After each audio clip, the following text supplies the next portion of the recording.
the President has declared with immediate effect the following actions. 1, a state of emergency on food security.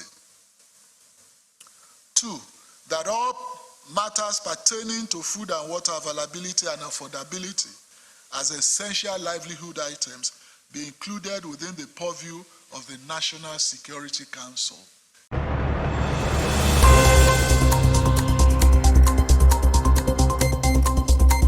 Hello and welcome to the Happy Hour TV, where we bring you trending and exciting news. How are you doing today? I am Cece. The Federal Competition and Consumer Protection Commission, FCCPC, has declared that members of trade associations guilty of anti-competitive practices, indiscriminate and irrational food hike will henceforth be sanctioned by the federal government through the FCCPC. These were disclosed by CEO of FCCPC, Babatunde Irukera, at a forum organized by the Commission to discuss food prices on Tuesday, July 18th. This is coming after President Bola Tinubu declared food security as a national emergency last week. Supported, the President has declared with immediate effect the following actions.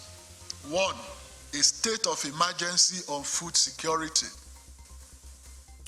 2, that all matters pertaining to food and water availability and affordability as essential livelihood items be included within the purview of the National Security Council.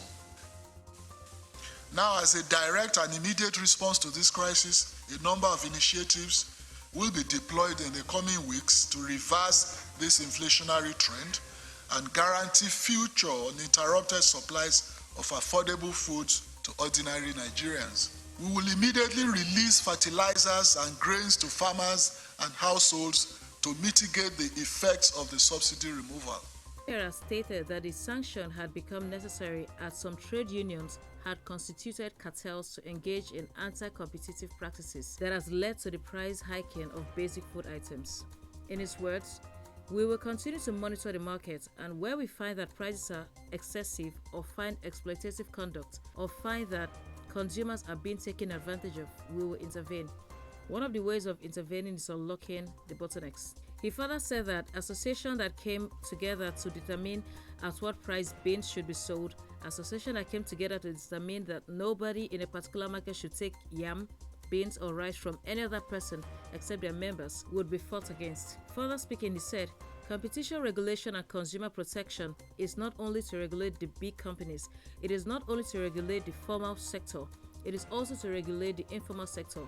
In a place like Nigeria, it is even more critical to find a strategy to regulate the informal sector because, at the end of the day, the vast majority of our economy is informal." Of course. Look, as far as a lot of Nigerians are concerned right now, the sanction of the food unions is totally uncalled for. I mean, with the hike in fuel price leading to a rise in transportation, what are they expected to do? Sell at a loss just because they want to please the federal government? Well, they might as well pack up and go home. The federal government and the FCCPC should deal with the problems at the root, not trying to prune the branches. The removal of the fuel subsidy led to the hike in every single thing, not just food items or transportation.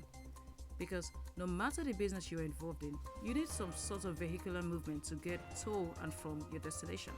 So sanctioning people trying to make a living is by no way the answer to the issues on ground. What I would suggest, just like we had free school buses back in the day in Rivers State many years ago, the federal government could equally dispatch free buses or at least provide buses that would charge people at a minimal fare to move them from one place to another, home, market, school, places of work, place of business. And in that way, they could actually have aided the masses and reduced the burden of paying steep transportation fare.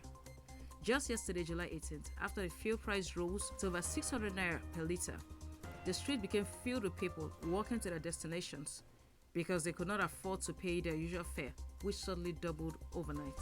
However, there were still the people who managed to get to their business places with their goods in spite of the hike in transportation fare. And now you're asking those people not to add the cost of their transportation to their sales price. That is not going to be possible. The other day, the federal government stood up and declared it was going to disburse 8,000 naira palliative fee, as I like to call it, to 45 million homes in Nigeria or thereabouts. And I ask, 8,000 naira per day, or 8,000 naira per head in the family, or 8,000 naira per family? Or is it the money for the week or for the month? Is the money going to be for the week or for the month? I know of people who spend over 8,000 naira in just one sitting at a meal, and that's just saying the least. Let's get real in this country. The federal government knows what to do, and they're not doing it. And if things continue like this, I'm afraid we might have a revolt on our hands very soon. Already some civil society unions are beginning to agitate for a change in the system of governance. And it's been less than 2 months since the Tinubu-led administration came into power. May God help us all. Well, that's the news update for now. Do subscribe to the Happy Hour TV, and don't forget to like and subscribe. Hit the notification bell also for more trending news. Bye for now.